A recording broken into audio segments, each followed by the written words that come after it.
أعوذ بالله من الشيطان الرجيم بسم الله الرحمن الرحيم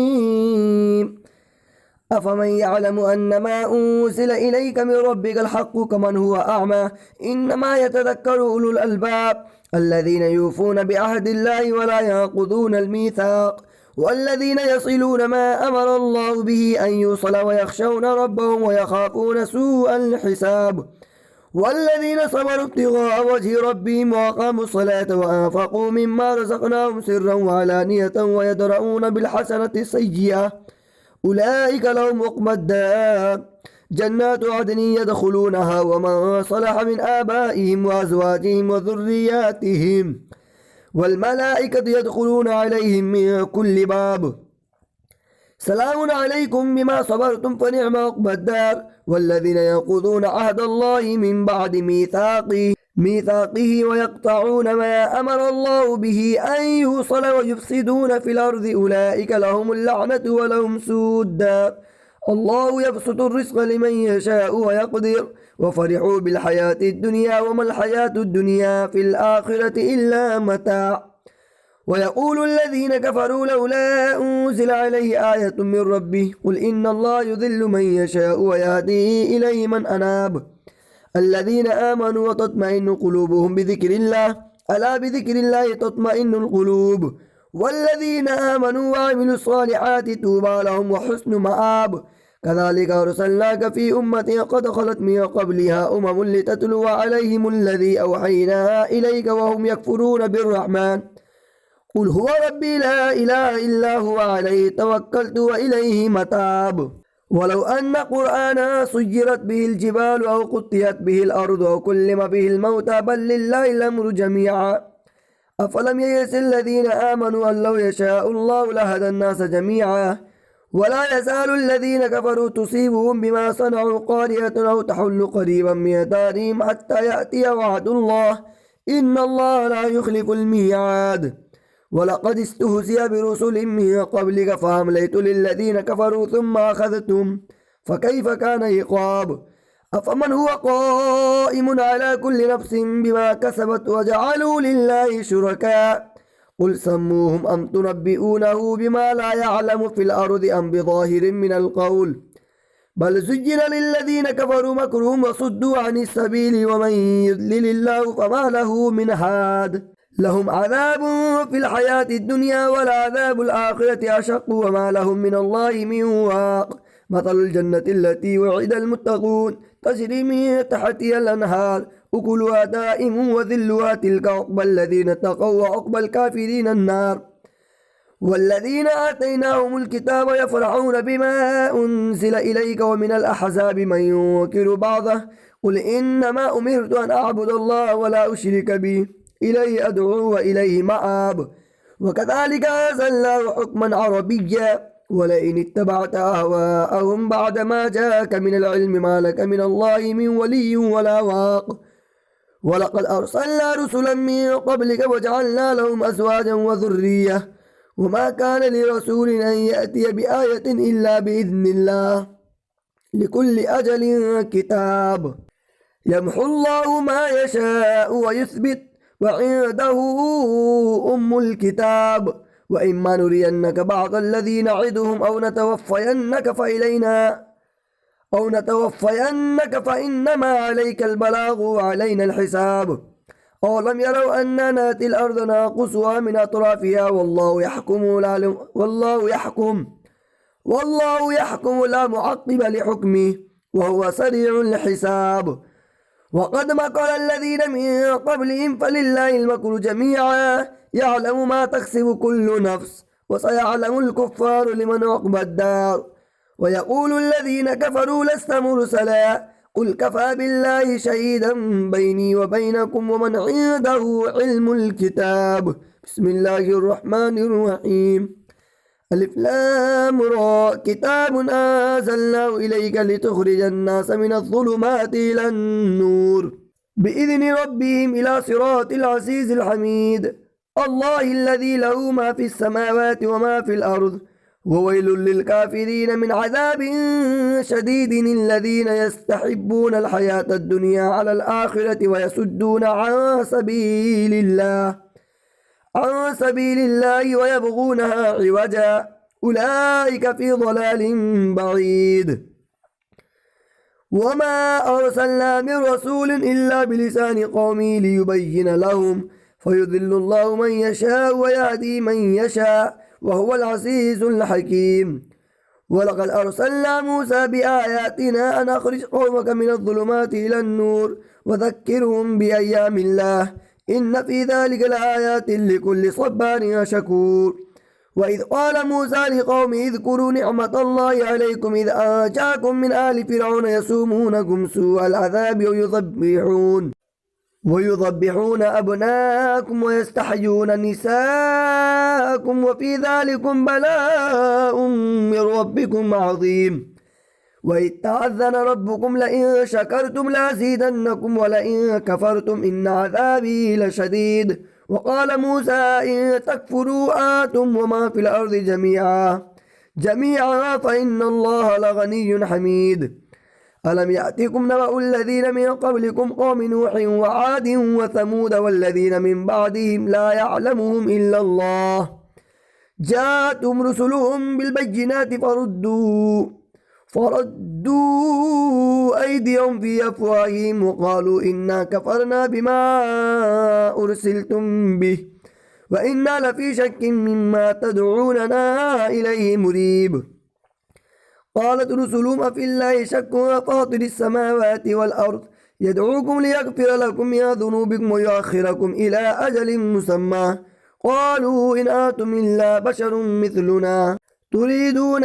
تصدونا عما كان يعبد آباؤنا فأتونا بسلطان مبين قالت لهم رسلهم إن نحن إلا بشر مثلكم ولكن الله يمن على من يشاء من عباده وما كان لنا أن نأتيكم بسلطان إلا بإذن الله وعلى الله فليتوكل المؤمنون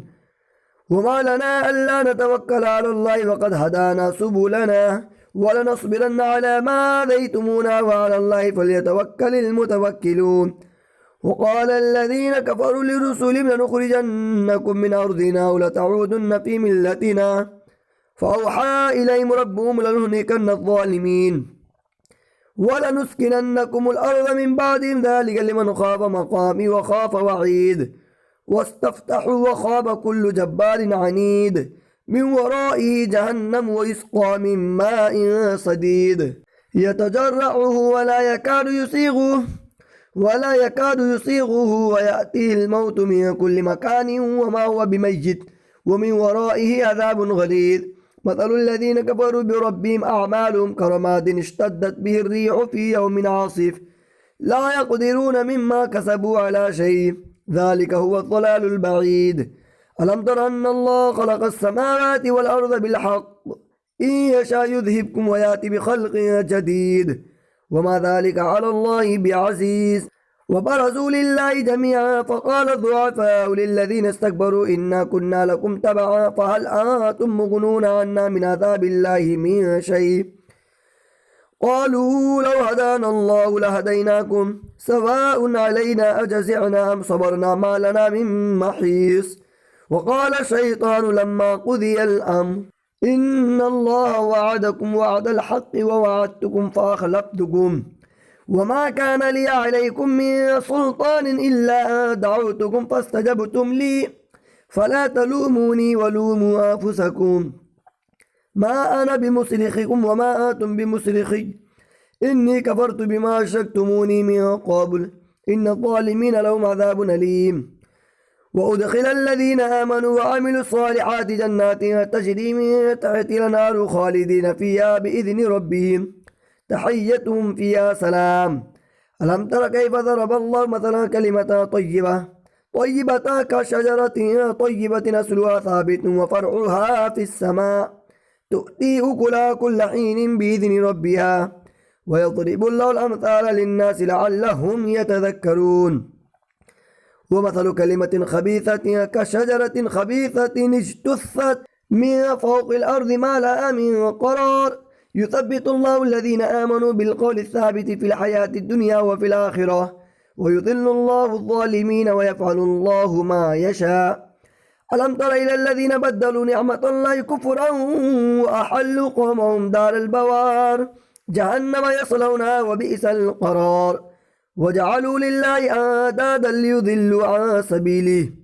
قل تمتعوا فإن مصيركم إلى النار قل لعبادي الذين آمنوا يقيموا الصلاة وينفقوا مما رزقناهم سرا وعلانية من قبل أن يأتي يوم لا بيع فيه ولا خلال. الله الذي خلق السماوات والأرض وأنزل من السماء ماء فأخرج به من الثمرات رزقا لكم وسخر لكم الفلك لتجري في البحر بأمره وسخر لكم الأنهار وسخر لكم الشمس والقمر دائبين وسخر لكم الليل والنهار وآتاكم من كل ما سألتموه وإن تعدوا نعمة الله لا تحصوها إن الإنسان لظلوم كفار. وإذ قال إبراهيم رب اجعل هذا البلد آمنا واجنبني وبني أن نعبد الأصنام رب إنهن أضللن كثيرا من الناس فما تبعني فإنه مني ومن عصاني فإنك غفور رحيم. ربنا إني أسكنت من ذريتي بواد غير ذي زرع عند بيتك المحرم ربنا ليقيموا الصلاة فاجعل أفئدة من الناس تهوي إليهم وارزقهم من الثمرات لعلهم يشكرون. ربنا إنك تعلم ما نخفي وما نعلن وما يخفى على الله من شيء في الأرض ولا في السماء. الحمد لله الذي وهب لي على الكبر إسماعيل وإسحاق إن ربي لسميع الدعاء رب اجعلني مقيم الصلاة ومن ذريتي ربنا وتقبل الدعاء ربنا اغفر لي ولوالدي وللمؤمنين يوم يقوم الحساب. ولا تحسبن الله غافلا عما يعمل الظالمون إنما يؤخرهم ليوم تشخص فيه الأبصار مهطعين مقنعي رؤوسهم لا يرتد إليهم طرفهم وأفئدتهم هوى. وآذر الناس يوم يأتيهم العذاب فيقول الذين ظلموا ربنا أخرنا إلى أجل قريب نجب دعوتك ونتبع الرسل أولم تكونوا أقسمتم من قبل ما لكم من زوال وسكنتم في مساكن الذين ظلموا أنفسهم وتبين لكم كيف فعلنا بهم وضربنا لكم الأمثال وقد مكروا مكرهم وعند الله مكرهم وإن كان مكرهم لتزول منه الجبال فلا تحسبن الله مخلف وعده رسوله إن الله عزيز ذو انتقام. يوم تبدل الأرض غير الأرض والسماوات وبرزوا لله الواحد القهار وترى المجرمين يومئذ مقرنين في الأصفاد سرابيلهم من قطران وتغشى وجوههم النار ليجزي الله كل نفس ما كسبت إن الله سريع الحساب. هذا بلاغ للناس ولينذروا به وليعلموا أنما هو إله واحد وليذكر أولو الألباب. بسم الله الرحمن الرحيم ألف لام را تلك آيات الكتاب وقرآن مبين صدق الله العظيم.